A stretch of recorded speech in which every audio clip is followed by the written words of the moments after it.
Welcome to the Yeshiva Shalmaila. This is David Lichtenstein, and this week we're going to be speaking about Pesach, and in particular, Pesach and the coronavirus.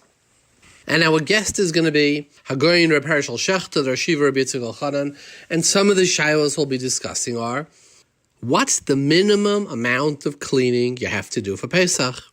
You likely, if you're diligent, don't have help, because you don't know what they're tracking into the house, where they've been, and the kids are all stuck at home, or maybe you're home all alone, used to having a group doing it. Well, what's chumris, and what halachically do you have to do if you're afraid you're going insane? Here are some of the many shalos we're going to be discussing. Somebody had a daughter. He said, how do I name my daughter when there's no kriyas HaTorah? I guess if you're a gera, you call her Dussel, but absent that, what about selling chametz? You can't go to the Rav. What about he's going to discuss selling chametz that's someplace in an Amazon warehouse? Do you have to know where your chametz is to sell it? What about minyanim? People are doing some minyanim on porches, so they're not near each other, they're in different... Can you be mitzaref? And then he's going to speak about the more serious questions which the OU and the hospitals are calling him with, many frummer physicians. Who do you give kedima for on a respirator? And he's going to end up with a beautiful bracha to Klal Yisrael. Rabbi Shalom should listen to our prayers. He should save the whole Klal Yisrael. Everyone should have a good niyanta. We should all be healthy. Now here we're going to just talk about this, I hope not too many more times, but here's a message sent from Emunas Yisrael in Borough Park that, guess what? They're continuing minyanim. It's back to business as usual, except they're going to keep 6 feet apart. Listen to this clip. Guten Abend. Ich rief jetzt befkidet ha-Mashgiach Shlite. Kedai, wir soll können zurück öffnen de Besmedrisch noch einmal, verschachris morgen in der Früh, mis de Eulam mit Kabel sein, aber geht folgen klur de Tenuim, wo sie auf die Gesetz und auf die Halache. Wir können Stein 6 Fies, eine Leben, der andere ist mis am Warte wie das. In the Besmedrisch ist du mehr wie 50 Tischen, wie bald man lässt nicht ran 50 Menschen, soll jedes Stein bei einem besonderen Tisch. Now, when I got this clip, I thought it was an April Fool's joke. I got it from Rabbi Berman. You know, it was April 1st. But he said it was true, and I've asked others, and they said it's true. And, you know, it reminds me, you know, there are just Shemri Hadas. Somebody sent a picture around where the bodies are lined up one after the next. It reminds me of the Jews in Romania and Hungary in 1944, who said, what? Hitler killing? That's on the other side of the border. It's not here. It's not coming for me or for us. Here's a frummer nurse who we know who's describing what's going on in the hospitals. Very much not exaggerating the situation. It's really bad. It's extremely horrible. You walk through the emergency room and there's a bed every 5 inches with patients who can't breathe. There's a nurse for every 22 patients in the ED. Then they go up and they're on full force oxygen and they're working hard to breathe. And the absolute worst is when they get told they have to be intubated. And there's no one there with them. There's no one there to comfort them. There's no one there to talk it over with. There's no one there. It's just a bunch of people in masks and face shields, and it's petrifying for them. They don't know if they'll wake up from it. And I'm just saying, it's not only old people. My 39-year-old patient, I came back 2 days later, and they found him dead on the floor in the bathroom. The hospital is being taken over by ICU. Floor by floor, ICU just is taking over because every shift there's codes called, rapids called on the hour. It's really, really bad. So, as much as everyone is having a difficult time being quarantined.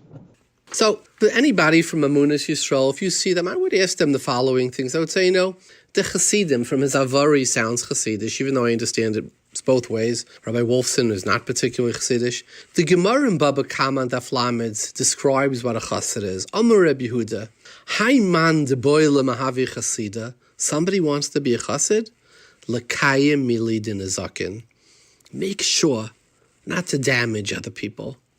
And like the Gemara says, Chasidim harishainim hayu mamikim gimel tvachim, when they would bury refuse, they would do it deep so that nobody would end up getting damaged by it. In fact, there's a story, somebody asked the Maggid of Mezrich. He said, define, what does it mean to be a chassid? And he said, you know what a chassid is? Somebody that the second person, mamish de geitim of the hartzen. Somebody who really cares for the other person, like the Gemara says in Baba Kama. And he brought an amazing raya. Taisvis in Nida says that on Daf Yud Zayin Amud Aleph, Taisvis the Gemara talks about burning nails. Not to cut your nails and cast them on the straight. So he says the Hasidim used to burn their nails. And Taisvis says, even though, Kabbalistically, when you burn a part of yourself, it could do damage to your neshama, to your soul. Taisvis says, Afal Pisha Maziklai, the chassid cares so much about the nails, not that somebody should tread on them. Even though it could be damage to himself, he still burns them. So the gedder of the chassid is somebody who's makayim mili de nezakin, afal pisha maziklai, even at his own cost. So I know in their tape they're saying they're going to keep 6 feet apart. But here is Dr. Roth, who's going to discuss how difficult it is to keep. We've played this before. How, learning the study of sterilization and the spread of germs is so difficult, even for physicians. Again, I want to say for the record, I think that there should not be minyanim. It's a mistake. People will not be able to function in those settings in a way that doctors know how to maintain sterility as if they are in the operating room. It's something we're trained in. We take a medical student, and the nurse is watching him or her like a hawk, because they invariably are going to touch something they're not supposed to, because they're only medical students. It takes training to know how to watch your hands from going where they shouldn't be going and contaminating surfaces and then touching a sterile field or whatever it is. It's different, but it's kind of a similar concept. And therefore, I think the safer thing is for people not to go to minyanim. So what do these quote-unquote Erlich Yidin want to do? During a Magefa, when we've heard how many people are dying, they're going into shul and they're davening and they're keeping 6 feet apart. But I ask you, the doorknobs, when somebody walks in, they have to open the doorknob. Well, if the person has coronavirus, the next person who has coronavirus, he's at risk, as well as his parents and grandparents. Or if you go to the men's room and you touch the door, or you touch the towel opener, or you put your hand on the table, or forget about a balkaira. So in the name of Chasidus or Erlichkeit, not that I know that they call themselves, what are they doing? They're risking their own lives. But more importantly, because if they want to commit suicide, go for it. Right? But more importantly, they're risking the lives of all the older people. And just open up any one of the yeshiva sites, Vasas Nayis, Matzav, Yeshiva World, there's lists every hour somebody else, Rahman al-Islam, or every day somebody who died. So they're clearly not Hasidim. Or if they are, that the best they're a Chassid Shaita. But listen to this. I say that somebody who has this hargasha, that they could give a clap in shul, put up a sign, please stand 6 feet apart and risk your lives. I would ask them the following question. It's coming up Pesach. We don't eat kidneys on Pesach. 1,000 years ago, somebody somewhere in Germany made a matzah out of beans, a cake. And somebody said, you know what? Maybe somebody's going to use that for matzahs by the Seder. So, we're answering that, Chazal said. Not only are we answering that, things that you could never make matzah out of, like mustard seed. You can't make a mustard out, you can't make flour out of mustard seed. So it's a chashash of a chashash of a chashash. That's how Chazal was so concerned about mitzvahs. Mitzvahs that are not yerig, that are not from the gimel chamuras like pikuach nefesh. They said they made harchakis and harchakis.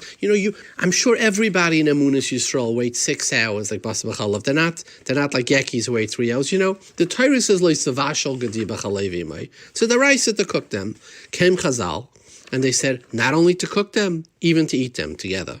Came Chazal afterwards Rabbanan, and they said, you know what? And if you can't even eat them on the same table. And you know what? After you wait one, you then have to wait before the hour. How far?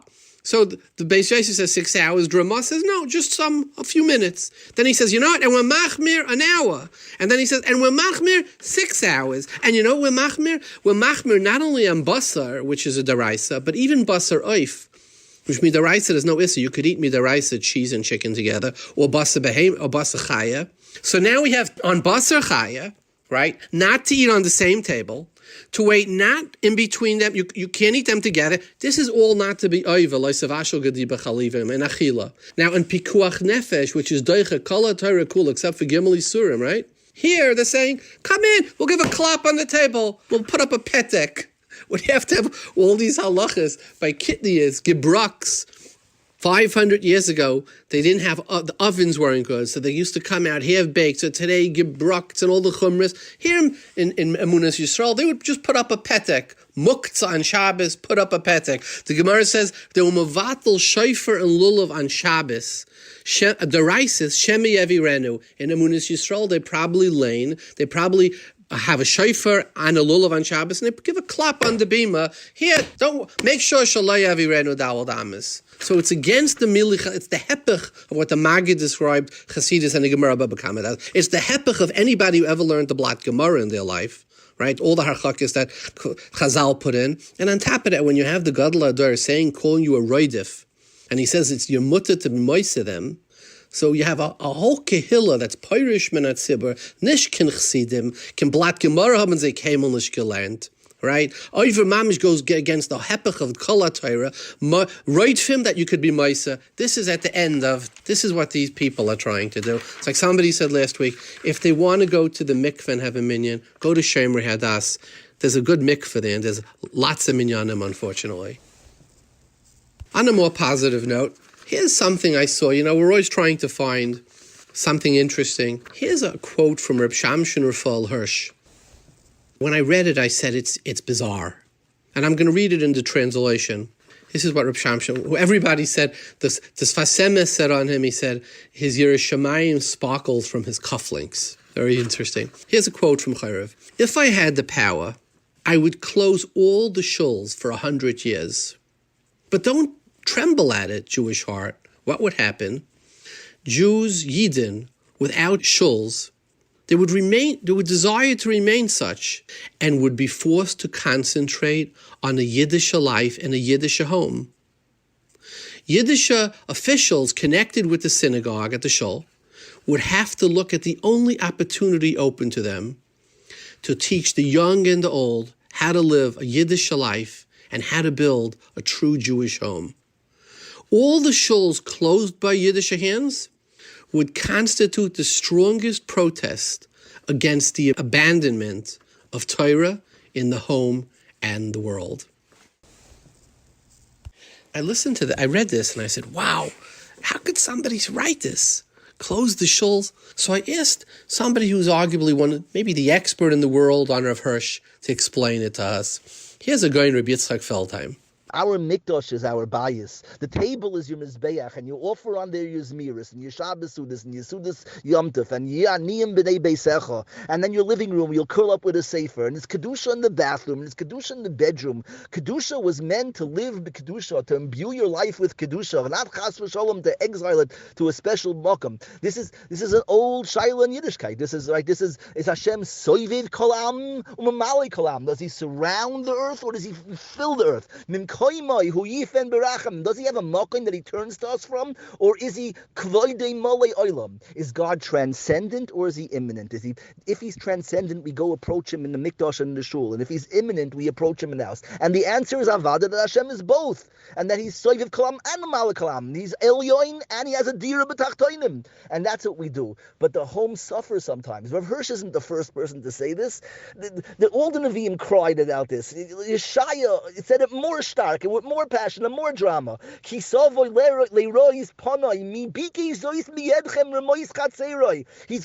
Rabeinu Shalom Kavyachol.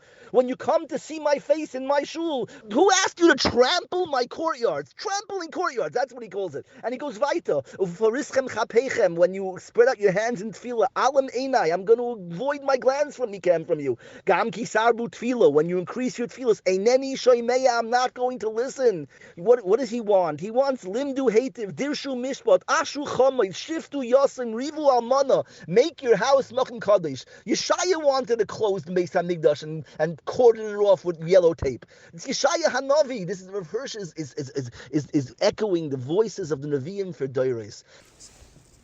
So we could take something very powerful. We could use this opportunity to turn our homes into a Beis Hamikdash, into a Shul, into a Beis HaKnesses, into a new Makom Kedusha. Now here's another thought let me share. The first night of Pesach is also the night that Esther made her Suda with Achashverosh and Haman. And the Posek says, Vayaver Mordechai, he told everybody. So Chazal Darshan, Gemara and Megillah, but when it says Vayaver Mordechai, he was Mavatal, the Seder, Mitzvahs, Matzah. The whole Haggadah, Matzah, the night of Pesach, Vayaver Mordechai. And somebody told me a precious thought. He said, why did Mordechai do it that night, Vayaver Mordechai? Haman was threatening the continuity of Klal Yisrael. Mordechai wanted to show the Rabeinu Shalom what the world sounds like when it's silent, the Jewish Seder.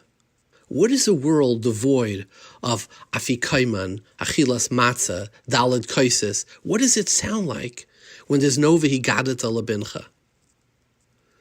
And I think that by not going to Shul, right, a time to be silent, like the Pasuk says, Eis Lachashais, well, the Rabeinu Shalom was misave l'tfilasam shel tzadikim. Ahafti ki yishma Hashem es koili tachanunai ki hita aznei li. This is what, by not going to Shul, what does a world devoid of Beis HaKnesses sound like to the Rabeinu Shalom, the Kaviyachol? And fakert, eis lachashais ve'eis ladaber, maybe this silence, because of it, we will be zeicha that they will speedily find a cure to this terrible disease. The Rabeinu Shalom wants to hear Amen Yehesh Merabah. By our silence, fakert, we're driving him. Now he has a reason to bring a cure to the world. And let me leave you with a thought about Pesach, also a little bit relevant to our times, sadly what's going on in our community. We say, Baruch HaMakom Baruch Hu. Baruch Shenasan Torah L'Yam Yisrael. This is the Birchas HaTorah before we start the Daled Banim and the Haggadah. And the question is, why is the Rabeinu Shalom, there are so many names for the Rabeinu Shalom, Hashem, Elokim, Havaka, Havaya, Shakai, etc., Tzvakos. Why do we pick Baruch HaMakom, which is a rather unusual name, appellation for Kaviyachol? Let me share a thought. The first time the Rabeinu Shalom is called B'Makom, HaMakom, is by Yaakov Avinu. It says, Vayifka B'Makom, Vayola Sham. Yaakov is running away. He's a refugee. Esav wants to kill him. It's hard to think of a more desperate, lonely individual in the Torah than Yaakov Avinu at this time. He's a runaway. He's stateless. He's also, by the way, indigent. He's bankrupt. Eliphaz took everything he owned. He's homeless. And where is he going to? This homeless, hungry, indigent individual?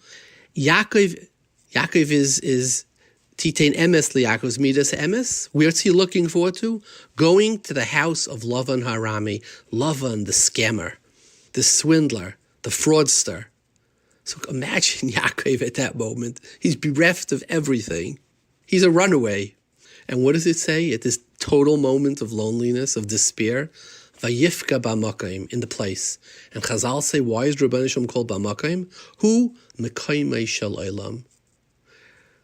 When the ground has been pulled out from under you, when you're floating, you feel like homeless, stateless. The Rabeinu Shalom says, no, I am a kaimei shel olam.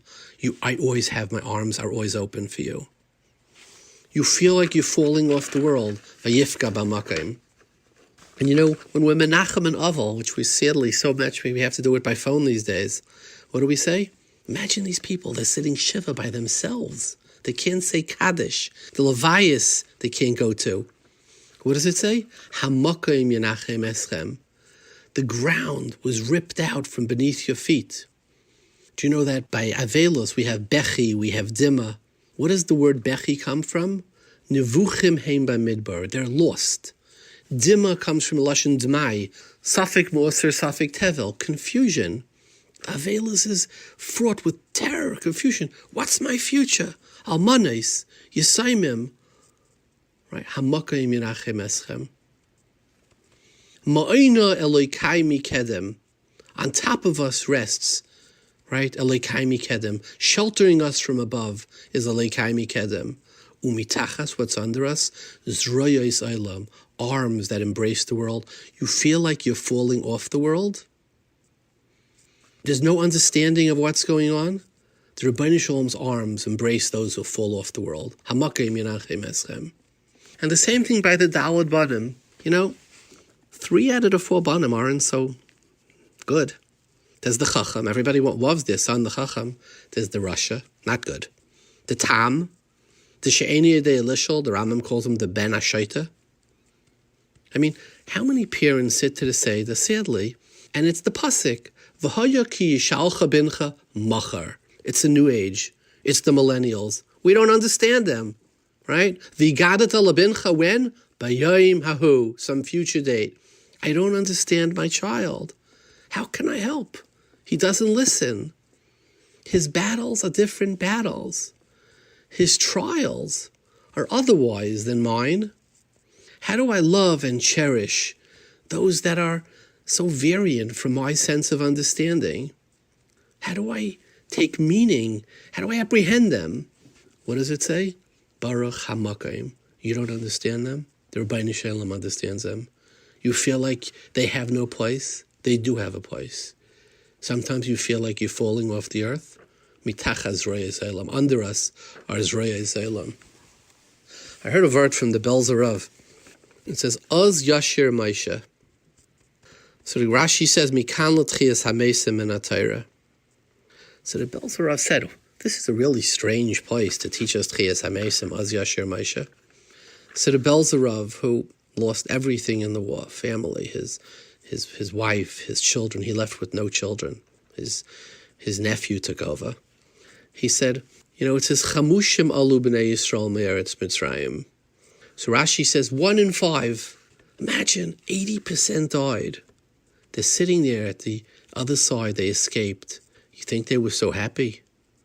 They're thinking about the 80% that didn't make it. So Az Yashir Ma'asher Rashi mit kan l'tchias hamesim in Atayra.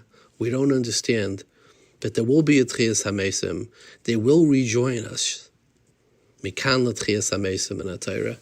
So this is a time of truly of Baruch HaMakayim, HaMakayim Yenachem Eschem. We can't understand, and we just have to have a Emunah and B'tachin, Az Yashir Maisha. Let's go to our guest, Hagoyin Reb Herschel Schachter. We have the great honor of having with us Hagoyin Reb Herschel Schachter. He's the Rosh Yeshiva and Rosh of Yeshiva's Rabeinu Yitzchok Elchonon. Welcome, Reb Schachter. Thank you.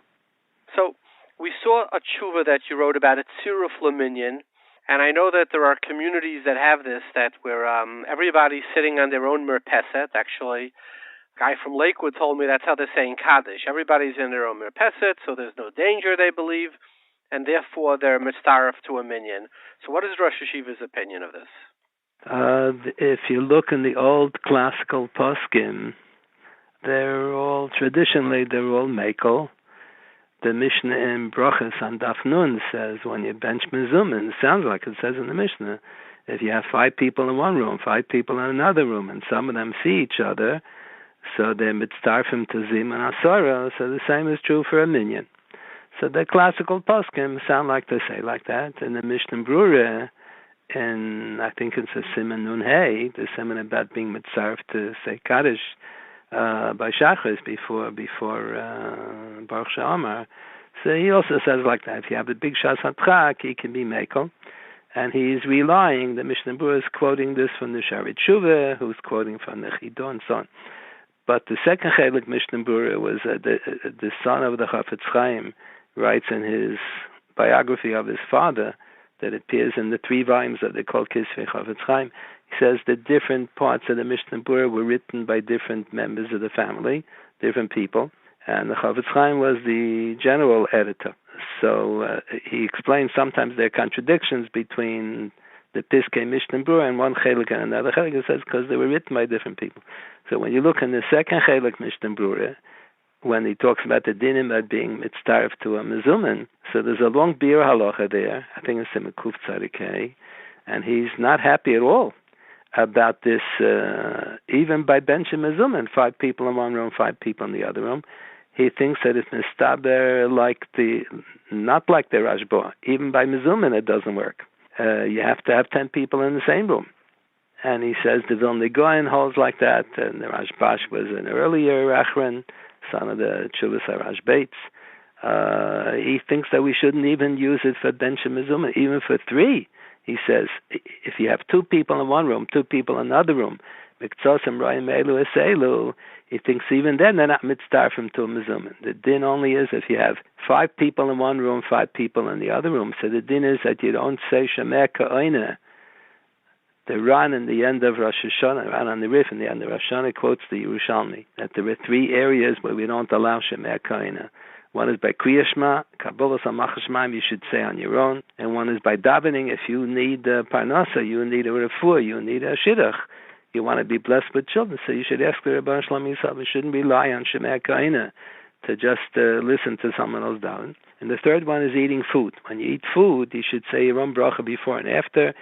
You didn't ask him to eat the sandwich for you. You ate the sandwich yourself, so you should say your own bracha. But we sometimes have one person says Amoitzi and the others are Yoitzi. And when you bench Mezumin, Medina di Gemara, one person says the benching, the others don't say, the others listen. So the Mishnah seems to imply it's not based on Shemeh Ka'oineh. It's a separate din that the whole Chabura together was only in this chayiv to say one Hamoitzi. All Chabura together was only in this chayiv to offer one Bichas Hamazon.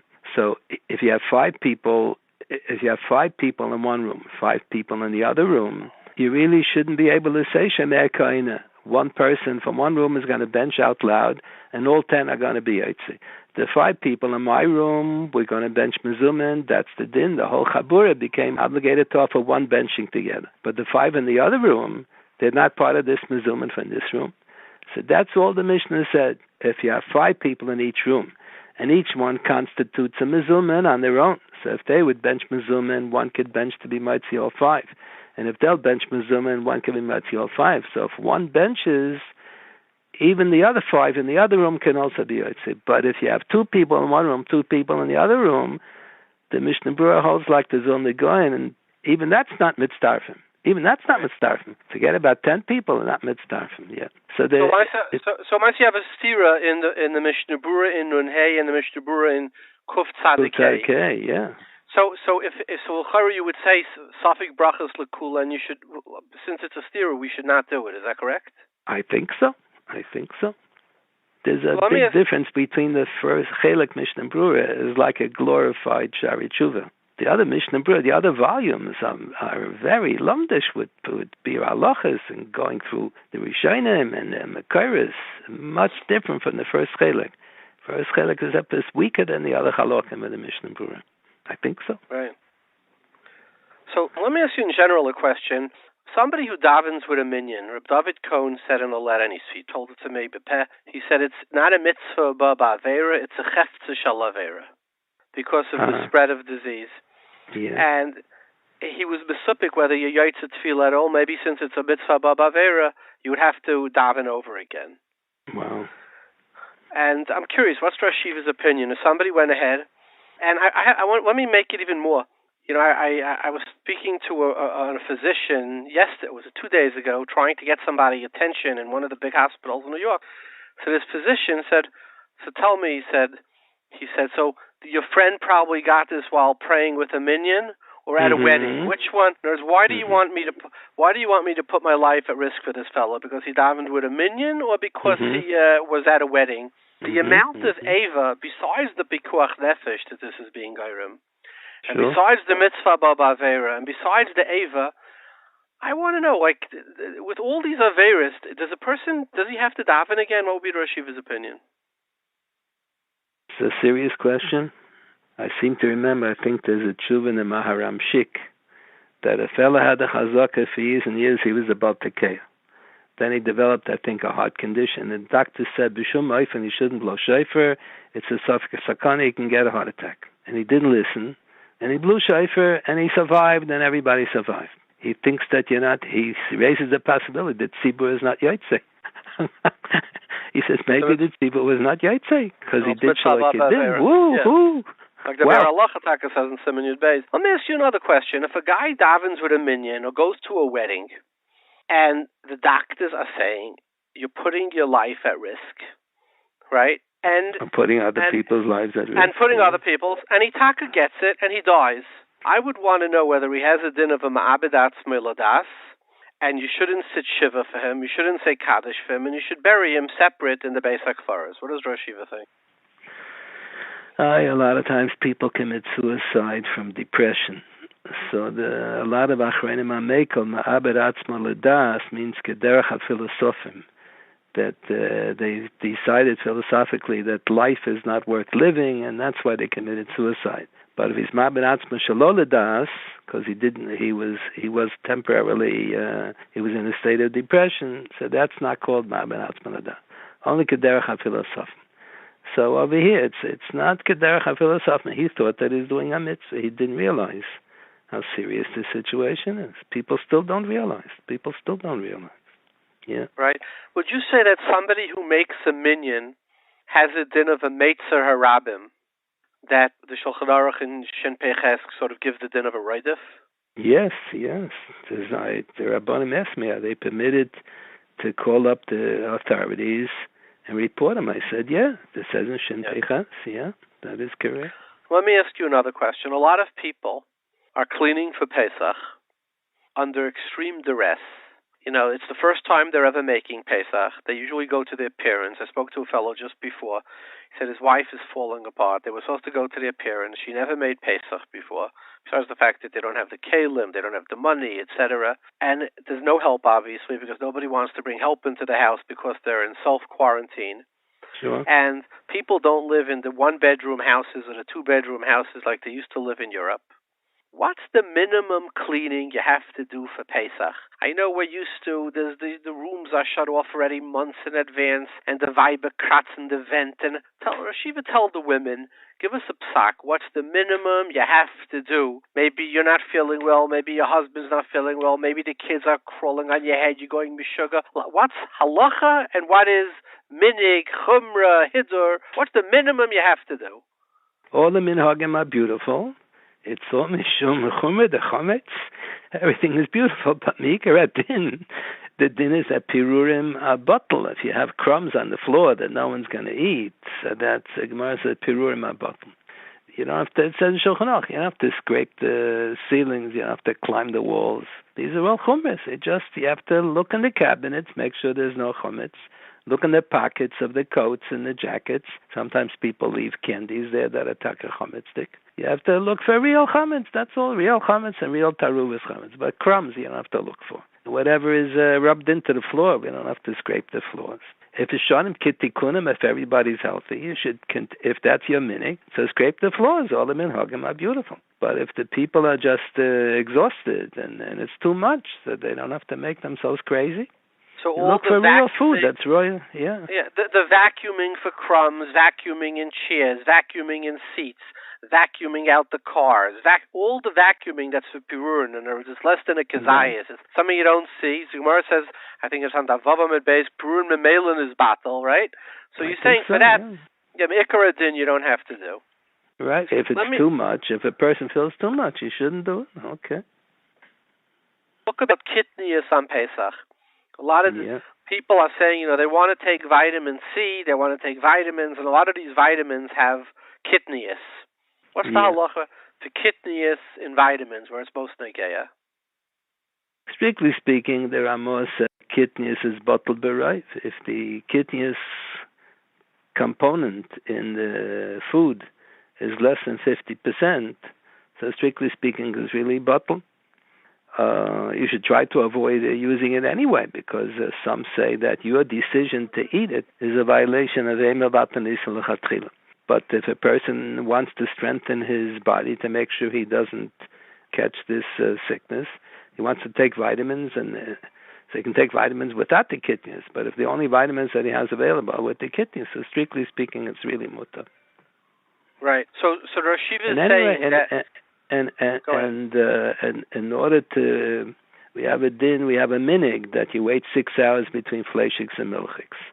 So the Pesach Tshuva quotes from the Chassam Sofer that he thinks maybe to wait 1 hour between fleishiks and milchiks, maybe that's a real din, based on the Zohar, real din with the Rabbanim. But to wait the next 5 hours, he said that's clearly only a minig. See, if the person is a chayla b'miktsas, A ktsas choli is enough to be mater a minig. You're not supposed to be machmer on a minig like a din derabanan. You're not supposed to be machmer on din derabanan like a din deraisa. So by whatever is only a minig, so if there's a ktsas choli, or you want to prevent a ktsas choli, person is afraid he's going to get this virus, and he thinks by taking these vitamin pills it'll strengthen his resistance. So mikra din is really mutter. Anyway, it's probably bottled right anyway. So the Shulchan Aruch, the Ramon Tafnun Gimel says that it's bottled b'roiv, which he seems to say in a case of b'di'evid, saying if somebody's doing it l'tzara chayli, that has a din of a b'di'evid too. Yeah. Now what happens? Somebody, this is not for this year, but a general shiloh, somebody sells products on Amazon, and he has chametz in some Amazon warehouse in Yehupitzville. He has no idea which warehouse. He doesn't know where in the warehouse. So is it a problem selling chametz where you have no idea where in the world this chametz is? Or does the chametz have to be sort of yadua? Does it have to be bershusai? Are there parameters? And there's chametz ha'avud, there's a ritva, the chametz that's lost. Would chametz in an Amazon warehouse be problematic for selling? I don't think so. The din is like Rabbi Elchonon, that in order to be able to sell, the item has to be shaliyah b'shusi. So if it's stolen and the ganef has a kinyan ganeva, that's the Gemara calls that eina b'shusi. But if it's karka and we pass stolen karka ein in exalis, there's no kinyan gzela. So the Gemara says it is shaliyah b'shusi. If you have a pikodin, Taisus and all the Rishonim stuff, you have a shemer is holding onto a pikodin for me. I don't know where he put the pikodin. Amazon is holding a pikodin for me. So that's considered shaliyah b'shusi, even though I don't know where it is, because they're holding it for me. So that's shaliyah b'shusi, and I can sell it. I asked the rabbi to sell all of my chametz. So he sells the chametz wherever it is. Many rabbanim have the practice that you write in the shtar hashoya where the chametz is located. So you're right that it's in an Amazon warehouse somewhere. I don't know where. Shai. Now, let me change topics. Again, Kriyas Shem Labas, this is the Corona Shaila. Usually the Kriyas Shem Labas is by a kid, Shabbos, they call the person to the Torah, Vikar, Mazel Tov, and they say Vikar Shema B'Yisrael. There's no Kriyas HaTorah. So, does our Bas name remain nameless? And for how long? I don't think so. I think that my impression is that the minig started by a boy, that you don't give the name till a bris. So they quote the Matei Moshe. The Matei Moshe was, I think, in the late 1500s, if I'm not mistaken. I think it was the Talmud of the Marshal or something.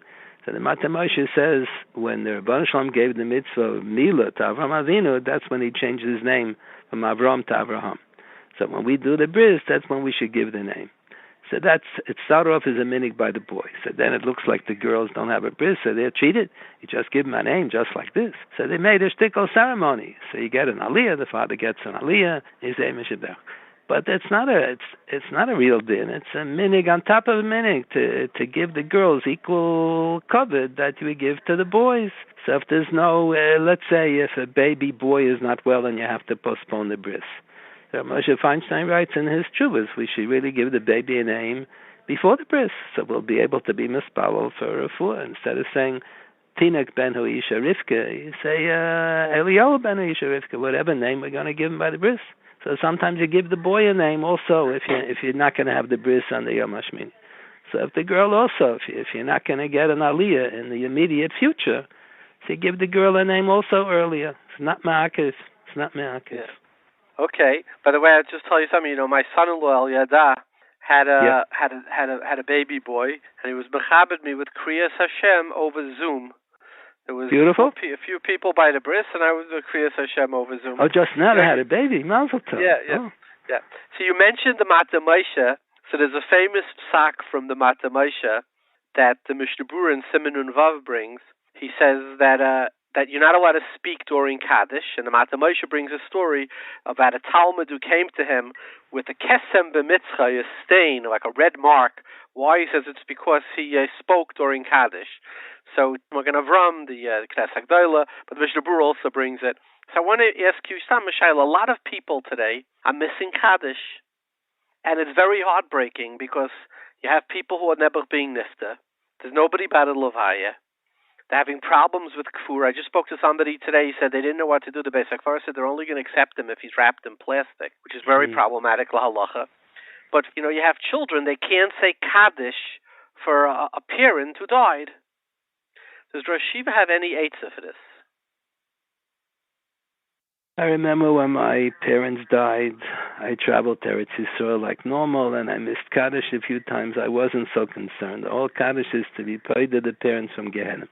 I didn't think my parents were going to Gehenna anyway. We shouldn't worry so much about the Kaddish. You can't say Kaddish. When it will return back to normal, then we'll resume the Kaddish. The world doesn't come to an end over the issue of the Kaddish. The reciting of Kaddish is that the schusim, that the mitzvahs that the children perform are schusim for the parents because they raised the child. So let the person learn Mishnayos. A lot of people are not going to work, so let them learn. You can listen online, you can learn Daf Yomi online, you can learn Mishnayos, you can say Tillim. Some of the other mitzvahs you can do instead of saying Kaddish. Maybe the other mitzvahs are more important than the Kaddish. Can I add on to the Rosh Yeshiva Maramakim? I think is interesting that the Rabeinu B'chaya, in the parsha of Egla Rufa, where it says Kaper, he says that there's a kapara for the niftarim is to say Kaddish and Hegdeshes and to give tzedakah. So he puts side by side the Rabeinu B'chaya, who's a Rishon, Kaddish and tzedakah. So I would suggest that in a time today that Nebuch, there are so many people who lost their jobs and could possibly chasure lechem for chasure matzah, tzarche yamtif, that b'makim Kaddish, right, and even maybe a bigger thing than Kaddish, because what's bigger than ben adam lechaverei would be to say b'makim Kaddish, I'm going to give this family matzah, I'm going to give this family money for yamtif. What does Rosh Yeshiva think of that? I think you're right. And especially the people who plan to go to hotels, and the hotels would have been making $1 billion altogether. So that money they should give to tzedakah this year. That $1 billion should go to tzedakah. Everyone who is going to go to a hotel, they should give all the money to tzedakah. Shiva's suggestion is that those the money you would have spent on a hotel, give to tzedakah instead. Sure. Yeah. What about Kriyas HaTorah? Everybody's missing Kriyas HaTorah. Should you be laning the parsha if you have a Sefer Torah at home? Is there any Indian in that? Is it Shtayim Mikra Vecha Targum? What do we do for Kriyas HaTorah? Is there no Kriyas HaTorah? Is there no Chiyuv Kriyas HaTorah when there is no tzibur? Give us Rosh Yeshiva's opinion. Rav Soloveitchik used to say this, that his two grandfathers had a machlekes. His mother's father, Rabbi Feinstein, who was the uncle of Rav Moshe Feinstein. Rav Soloveitchik's mother, Rav Moshe Feinstein, were first cousins. Her maiden name was Feinstein. So Rabbi Feinstein, who was the Rav in Perusian, he used to tell Rabbi Yoshe when he was a young child, the Ramban in Melchames and Megillah, that Kriyas HaTorah is a chayvus hatzibur. If you didn't have 10 people together, you're not mechuyev to have Kriyas HaTorah. The Yochid who davens at home, not mechuyev to go look for a minyan to hear Kriyas HaTorah. And his other grandfather, Reb Chaim Soloveitchik, insisted that it's a chayvus hayochid. Every individual person is obligated to hear Kriyas HaTorah, but you can only be mekayim the mitzvah b'tzibur. And the Sefer Shari Ephraim by Rabbi Ephraim Zalman Margolis, he wrote a separate Sefer on all the dinim of Kriyas HaTorah and Yikum Purkan and Rosh Chodesh Benshin and everything, that part of the davening. So he adopts a position like the Mishnah Berurah quoted the Melchames, that it's a chayvus hatzibur. So he says this din in Shulchan Aruch that the Ramah quotes in the beginning of Hilchos Kriyas HaTorah, I think Siman Kuf Lamed Hey, he quotes in Or Zarua that the Tzibur gathered together Shabbos morning and they davened Shachris, and then a big machlekes broke out and they were fighting a whole day long. They never got to learn Kriyas HaTorah. So next Shabbos they should learn 2 Sedras Mechubarim. They should learn last week's Sedra and this week's Sedra and connect it with Revi like we do whenever you have a Yaakov Pikudi. You give 3.5 aliyahs in the first Sedra and 3.5 aliyahs in the second Sedra. So the Shari Ephraim writes that that's only if 10 people daven together. So there was a tzibur that was nischayit. But let's say there was a snowstorm and nobody went to shul at all. So there never was a tzibur. So the tzibur was never nischayit to hear Kriyas HaTorah. So then he says next Shabbos they don't have to make tashlumin. They don't have to make up. Not everybody agrees to this. Okay. They quote that the Chazon Ish, I think in the old biography of the Chazon Ish, They quote that he was put in prison by the British before Hakamas HaMedina because he participated in a demonstration against Chilul Shabbos in Bnei Brak. So he missed Kriyas HaTorah a few weeks. And the Magen Avraham says that when you miss Kriyas HaTorah, when the whole tzibur miss Kriyas HaTorah, they learn 2 seders, but you never learn 3 seders. Let's say you missed Kisisa, and next week is Vayakal Pikudi, so you don't learn together Kisisa Vayakal Pikudi. It's too much Tichad Tzibur to learn 3 seders. Maximum you learn is 2 seders. So they quote that in the biography, they quote that Chazon Ish spoke to, when they released him from prison, he spoke to a group of Mekurovim as his friends of his, and yes, but they mind if they learn 4 or 5 seders, whatever they missed. He was in prison, the others were not. He missed a lot of Kriyas HaTorah. So he asked them, the whole Magen Avraham is based on Tircha de Tzibur. You're not mechuyev to learn more than 2 seders, but if the Tzibur is mevater on the Tircha de Tzibur. So they liked the Chazon Ish, they loved him, so they said, we're them mevater. So they learned around 4 or 5 seders in a row, only for him. He was a yochid. Yeah. All right, so it's a midas chasidus. But Mikra Din, the Pashtus probably is like the Shari Ephraim says. You're not mechuyev to make up so many sedras, and you're not mechuyev to make up at all if the tzibur wasn't there. There was no tzibur on Shabbos, and whenever is chayv in Kriyas HaTorah. Yeah, do you gain anything by learning the parsha on Shabbos morning? I don't think so. Well, you have the Raivan that the Torah brings at the end of Reish Pei. Right. Okay, so wait, so you have the Raivan at the end of Reish Pei does bring he says this was the purpose of Shnai Mikra V'Chatargum. Yeah, but I think that the Beis Yosef says that that was rejected by all of the Rishonim. We don't hold like that, Ravon. We hold like I think we hold L'chumra. We hold even if there is, but we should hold it at Sfara where it's not L'chumra. L'kula, we should hold like the Raivan to say that if there is no Sefer Torah, then you should do it. No. I don't think so. Okay. The Kriyas HaTorah b'tzibur. The takana was b'tzibur. If you're b'yochid, you're not. There's no kiyum of Kriyas HaTorah. It's a zecher. It's a zecher the Kriyas HaTorah. We should be ma b'sedra all week long on Shabbos. Whenever you usually do ma b'sedra, should be ma b'sedra. But if the person was ma b'sedra, then he should learn on Shabbos morning from a chumash or from a Sefer Torah. I don't think so. There's no kiyum at all. In Shulchan Aruch it says if the shul, you have a tzibur, if the shul doesn't have a kosher Sefer Torah, they only have a printed chumash. So that's a machlokes. The Rambam in the Tshuva says that you can be yotze Kriyas HaTorah from a apostle of Sefer Torah. Steer in the Rambam. Yeah, steer in the Rambam. And the Rambam in the Mishnah Torah, so the Mishnah quotes the Tshuva Saraj, but the Rambam changed his mind. Originally, he held that you can be yotze Kriyas HaTorah from an apostle of Sefer Torah. You don't need a kosher Sefer Torah. And then later in life, he changed. So the Kesef Mishnah quotes that his Rebbe, the Mari Beirav, Paskin b'di'eved like the Tshuvas HaRambam. If you already laying half the Sedra in a Sefer Torah, you thought it was kosher. Then you realize it has a psul, so you don't have to lane over what you laned already. You just take out a new Sefer Torah, you lane from here to the end. So b'di'eved we rely. So very often we have a klal, Shas HaTchak K'di'evedami. Let's say the shul doesn't have a kosher Sefer Torah. They only have a printed chumash. So would you say Shas HaTchak K'di'evedami? We can give the 7 aliyahs from a chumash. So there are more quotes, one opinion like that, Shas HaTchak K'di'evedami.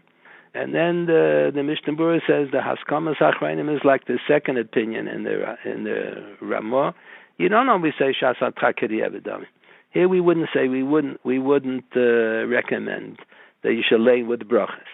But to lay without brachas, okay. You go l'chumre like the Rambam in the Tshuva, that you do gain something when you lay Kriyas HaTorah from a printed chumash, but you don't go l'kula. So if brachas l'akal, so you should lay from if you have a tzibur of asara, they don't have a Sefer Torah, so you should go l'chumre like the Tshuva Saramam and have a bakari lane with the drop from the chumash. But when you get to the brachas, you say Savik brachas l'akal. But here we don't have a minyan. So you're not going to have a kiyum of that. You're not going to have a kiyum. You have the kiyum of Shnai Mikra. Okay, so we do Shnai Mikra. Right. It doesn't have to be on Shabbos morning. Whenever you normally do Shnai Mikra, you do it now also.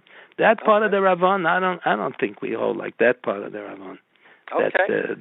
That you gain something by. Yeah. What does Rosh Yeshiva say? Tfilas Kalim.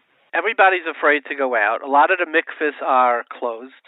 I saw online some of the Kela mikvahs now, they're closing because you have people who are going to be toivel themselves in the Kela mikvah. You have such mishigayim in the world. Mamish mishigayim. So if somebody's afraid to go to the Kela mikvah because they don't want to find somebody in the mikvah, or alternatively the mikvah is closed. And I just spoke to a guy, he's a younger man, he says it's the first time he ever made Pesach. He can't go home to his parents.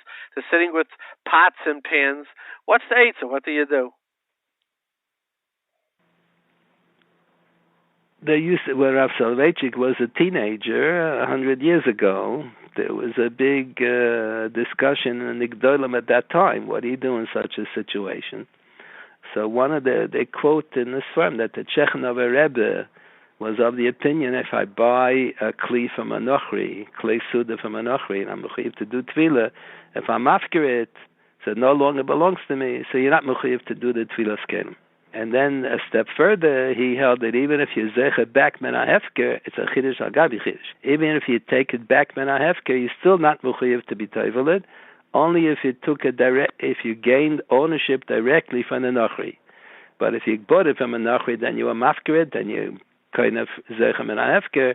You're not mechuyev to be toiveled even then. So that's a chiddush on top of a chiddush. But the first step, so that's where Rav Soloveitchik said, if you get stuck in a big shas hatchak, so you could be mafker. You could be mafker, but when you're mafker, the Gemara says, "Menator you can be mafker ben all the beiratzmai." And with the Rabbanan, you have to be mafker b'fnei shloisha.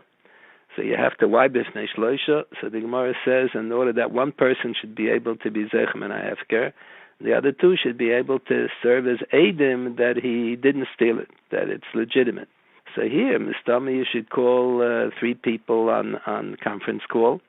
And and 2 of the people have to be kosher leidus. The third one doesn't have to. So they should be people who live in the neighborhood down the block or across the street. So theoretically, it's possible for the next door neighbor to come and be zechem and a hefker. I should really put the kelim on my doorstep, and I should tell the next door neighbor I was mafker the kelim that are on my doorstep. If you want, you can be zecher. And the other 2 items should also be from the neighborhood. So if they want, they can walk over and see the way he's zechem and a hefker. And they heard me say I'm after it. So Mr. for this, the Zoom or the conference call is good enough. It's not that you have to have 3 people. It's not like Benjamin Zuman that you have to be together. You have to have 1 should be able to be zechem and a hefker, and 2 should be able to serve as eidim. Rabbi Meisef, a sniff to the Rosh Yeshiva Lahater is that Rabbi Shlomo Zalman nems on. He says that even if there's mitzvahs tefillas kelim is a daraisa, but the shimush in kelim is a drabanan. Right. He says in a tzir that you can't do it. The isser is a drabanan. He says in a tzir where you can't. Let's say you're a shutef a kli with a nachri and he doesn't want to. So he says that an oynis would pater you from this isser drabanan. Mm-hmm, right, so the same thing here. Here, you would like to be toivelet and mimikayim according to the Raisam. You can't. The shimush is a drabanan. So you could be mafkarit, which Yeshiva says you should do that. Or can't sell it to a nachri today, I guess, because you can't have it. You can't go near a nachri. Yeah. But on top of that, even if besides the hefka, another sniff is as an oynis, there wouldn't be a problem. Correct. Yeah. What about Halal Belel Pesach? You know, you don't have a minyan. You're going to be davening b'yechidus. Do you still, according to the Sfardim, I know Ashkenaz doesn't say, Minig Sfard is to say halal. Do you say the halal b'yachid or only when there's a minyan? So Rachel used to point out the Bir Hagra, what the halal is all about in Shul after Ma'ariv. So the Vilna Gaon writes, what's the mocker for the minig that we have, that we light Neres Chanukah in Shul? You only yotze if you light Babayis. It says in Shulchan Aruch, the minig is to light in Shul and no one is yotze. So what do you light for? So the Bir Hagra says it's based on halal and based on knesset. Whenever there's a mitzvah that's for the purpose of Pisum Nisa, and it's done b'yechidus. So if you'll do it b'tzibur, you gain greater degree of Pisum Nisa.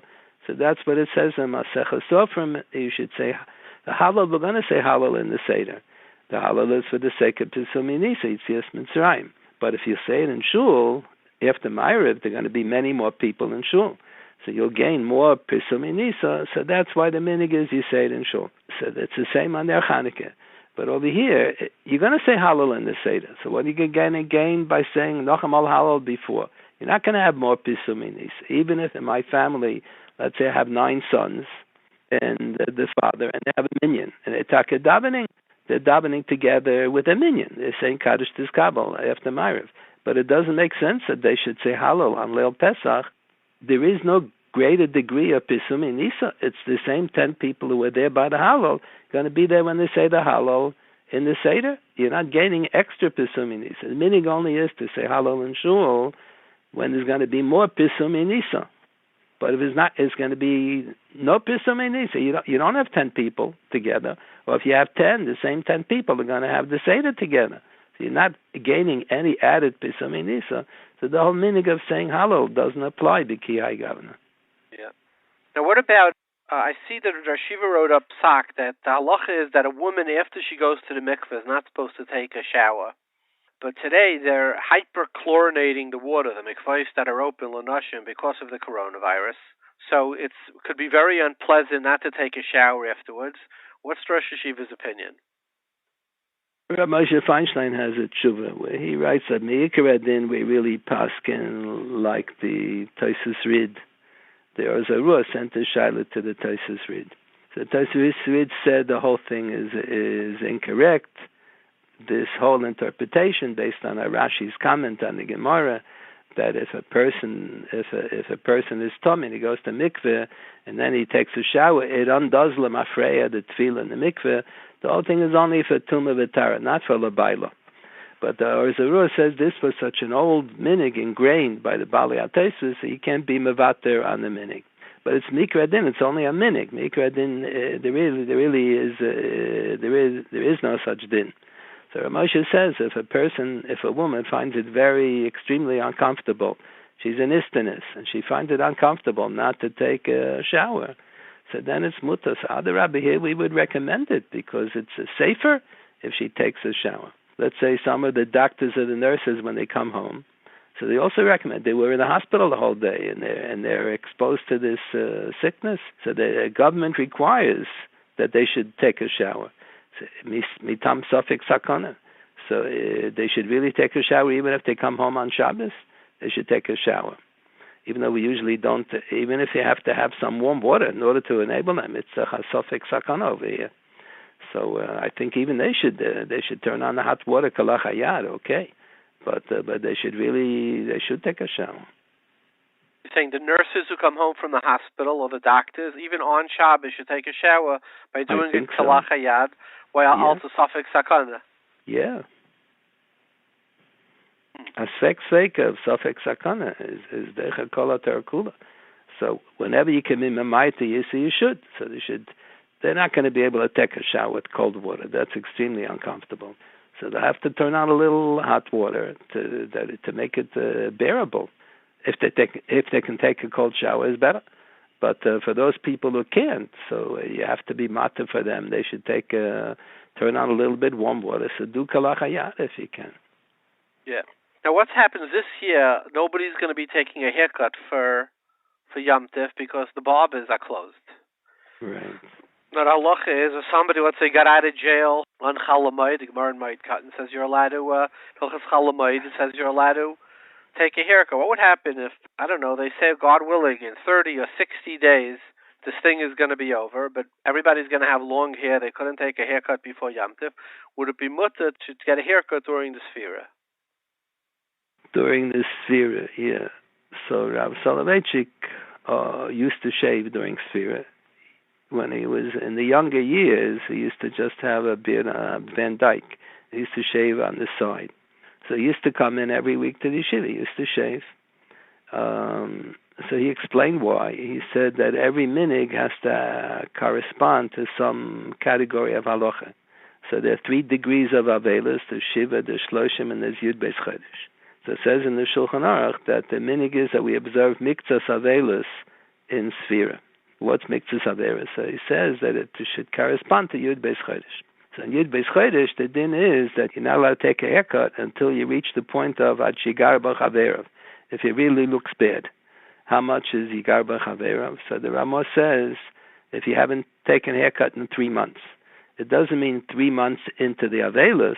It doesn't depend when the Avelis began. I mean 3 months since the last time that he took a haircut. So where does that shear come from?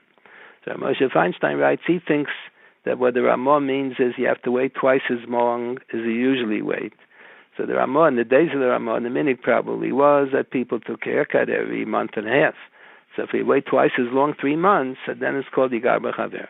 Today, that many people take a haircut once every month. So if we wait 2 months, so it's already called Yigar B'Chaver. So whenever, even if there's no Shas Atchak like now, even if there's no Begonis, if a person gets stuck in the middle of Sfira and he didn't take a haircut already for the last 2 months, so then he's permitted, like in Yud Beis Chodesh. Sfira has the level of Avelus, Mitam Minig, like Yud Beis Chodesh has Medina de Gemara. So once you reach Yigar B'Chaver, so then you're allowed to. We hope and we pray that the barbershops will be open in Sfira. We hope it'll be over by then. What about Pikuach Nefesh, that you have Kedima B'Hatzalas Nefashis? Rachmana litzlan, they're thinking that they're now sharing ventilators. They're saying they could be a shortage of ventilators. What would happen if in a hospital they had this problem? They asked the Shiloh, they said, who do we give the ventilator to? There's a young fellow here, and there's an older person. Do we look at age? Don't we look at age? Give us some of the klolim of Kedima by Atzalas Nefashis. The Mishnah in the end of Horius gives you klolim, Kain Kodim LeLevi, Levi Kodim LeYisrael, and so on. A man is Kodim LeIsha. Moshe Feinstein writes that he doesn't think we follow that Mishnah. And I think the explanation, one of the Svarim, writes, I think the Nishmas Avram, Dr. Abraham writes, that this is my understanding of what he wrote, that the assumption in the Mishnah is there is a preference, there is a Seder Kedima. If 2 people are drowning, and I can't say both, I can only say one or the other, so you save the one who is more needed for Klal Yisrael. So we assume that the Kohen is going to do more mitzvahs than the Levi is going to do more mitzvahs than the Yisrael, and so on. So, and the man is going to do more mitzvahs than the woman. So that's what the Posek say today. A lot of Noshim Tzidkanias do more Torah mitzvahs than the men. So that's what Moshe says. We haven't been following those klolim in the Mishnah, because it's hard to say that the man is going to do more mitzvahs than the woman. Hard to say that the Kohen is going to do more mitzvahs than the Yisrael. But let's say you have a younger person who stands a much better a young healthy person stands a much better chance of surviving if you give him the respirator. You have an older person who's weak, and he stands less of a chance.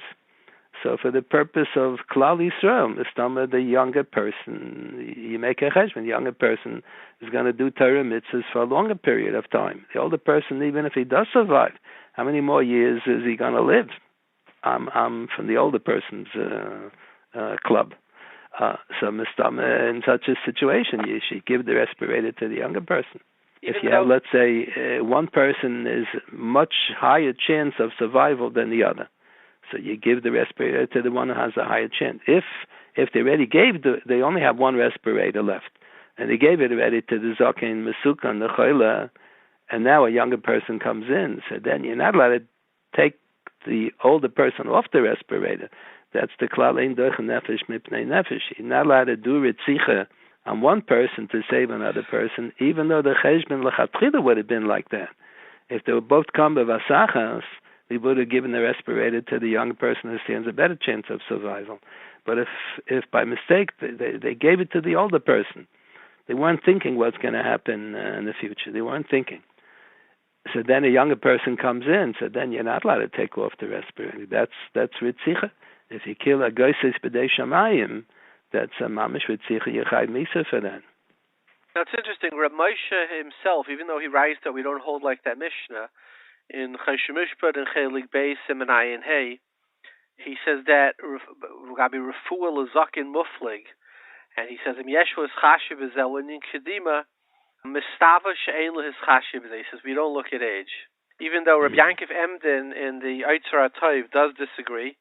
He says you look at youth as a factor, but Reb Moshe for some reason, as well as the Mincha Shloima in the Semen Peivav, in Tinyana, also says interestingly that you don't look at age as and I wonder why they would say that. I mean, like, you would think that somebody who has a full life ahead of them could do more for Klal Yisrael than somebody's. But both Rav Moshe and Rav Shlomo Zalman don't them on that way. I'm curious. Do you have any idea why? I don't know. It's a good question, but especially here because the older person doesn't stand as good a chance of survival as the younger person. Yes, it could be over here. It's different. Could be even they would agree that since the younger person stands a better chance of survival, that he should have the kedima. Yeah. I would think so. Yeah. It's interesting. The Lashon of Rav Shlomo Zalman, I'll read it. Tzrichen lehischashiv im goydel hasakana v'im hasikuyin lehatzala hischashvus begil loy ba klal b'cheshben. Very strange, honestly. I don't understand why he says that. What Rosh is saying is we walk who could be a bigger taiva for Klal Yisrael and who could survive better. It's interesting. Yeah. A lot of people were planning to get married now, so they can't have the big weddings. So the shaila is it even right to have 10 people there? So for Kiddushin, to give the ring, say, Harat Mekudeshes, you have to have 2 kosher Eidim. Lechatchila, to say the bracha birchas erisin, it says in Shulchan Aruch, you should have a minyan, but if there's any shas atchak, you can say the birchas erisin without a minyan. But what about the birchas nisuin, the sheva brachas that you say under the chuppah? So that says in Shulchan Aruch, you can't say those brachas without a minyan. So if you can say the brachas, can you get married without it? So that's a machlokes. The Beis Shmuel quotes a machlokes harishonim. So the Rashba is of the opinion that kala b'loi bracha asur l'bayla. Right, is to be taken literally b'loi bracha, and even if you do the badekin and the chuppah and the yichud and put a talasa, you do everything that you're supposed to do for the nisuin. If you didn't say the bracha, she's asur l'bayla, and the other Rishonim disagree. So I saw the Pesach Tshuva there refers you to another Yehuda in Siman Nun Vav. I was just looking before. So he doesn't quote the whole Nadi Yehuda. The Nadi Yehuda writes that Rov HaPoskim don't hold like the Rashba. That was interesting. I didn't realize that. He says Rov HaPoskim hold that you make the chuppah and she'll be Materis Labaila without the brachas. I have a raya. One of the brachas is Sameach to Samach Reim Ahum Samecha Yitzircha Began Eden Mikedem. There was no minion there. Oh, okay. And good. the Mauritian was Mutzah Techava. Okay, good. Let me ask Yeshiva another shaila. A guy came to me, said he had a chasana. It was actually last week. He went to the caterer. He paid for a few hundred people.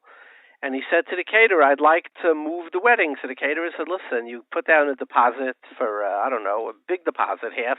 And I'm sorry, he says, can I move it to after Sfira? He says, after Sfira, hopefully this will be over. I have to give up another date. It's the Stapcha Sadeyu. I'm sorry. So the guy was very upset, and the caterer was upset. He didn't want to hurt this person. He said, I'm going to have 10 people here, and I paid for 300. So the caterer said, then I have an eitzah for you. He said, what? He said, during Sfira, I don't have any weddings because it's Asa. He says, if you get the Rav to say you could make the wedding during Sfira, I'll push the date, assuming that it's open by then, which I think is optimistic. I'll push it out 30 days or 40 days.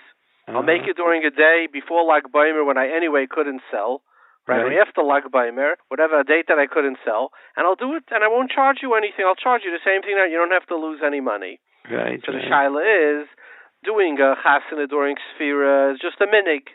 Right? Tell me there. Akiva, it's not broad, not in Bavli, not in Yerushalmi, etc., etc.